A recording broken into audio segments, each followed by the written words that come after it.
Alors bonjour, bienvenue sur cette conférence sur qui sommes-nous, nous les humains. C'est la série 3, partie 2 et le thème que je vais aborder, c'est l'environnement socio-économique, les milieux aisés et milieux défavorisés. Alors, le milieu dans lequel on vit va jouer un rôle de premier plan en favorisant ou en défavorisant l'expression du potentiel du bagage génétique dont on a hérité. Ce milieu va se caractériser par des éléments suivants. Ici, je décris des aspects positifs du milieu comme tel. Donc, la qualité du logement, l'accès à une alimentation saine, des adultes bienveillants, stimulants et protecteurs, une éducation scolaire de grande qualité, un environnement social et récréatif qui va offrir un soutien qui est nécessaire à un sain développement de la personne. Donc, l'environnement dans lequel se développent les personnes peut se situer sur un continuum de favorisé à défavorisé.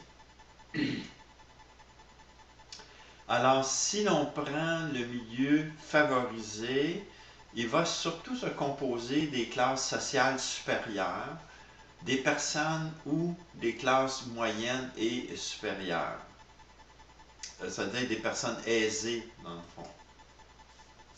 Parmi ces classes favorisées se trouve l'élite qui bien souvent va détenir le pouvoir financier, le pouvoir politique.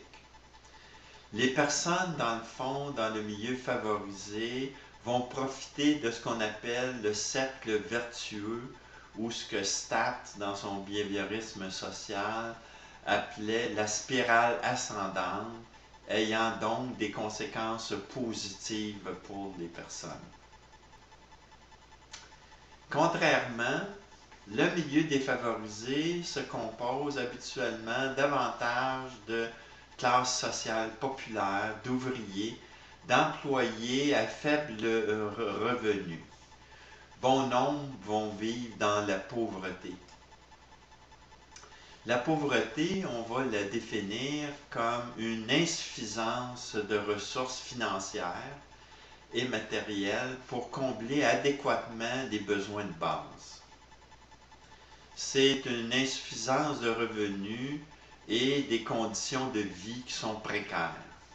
Également une insuffisance d'information et de relations et une insuffisance d'accès à la culture.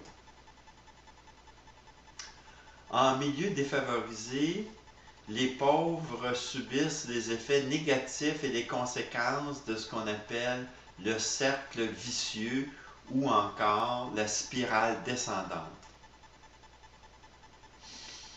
Les conséquences peuvent avoir différents effets sur la santé physique ou psychologique, soit de saines ou de mauvaises habitudes de vie, soit l'accès ou pas à des services de santé privés et à la prévention, peuvent avoir des effets sur le milieu familial en ce qui a trait au climat du milieu ou à du stress,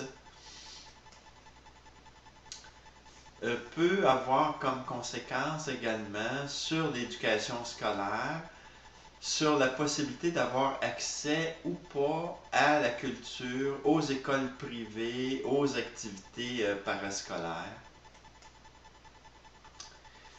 Également sur la justice avec l'accès ou non à des moyens pour mieux se défendre et se protéger.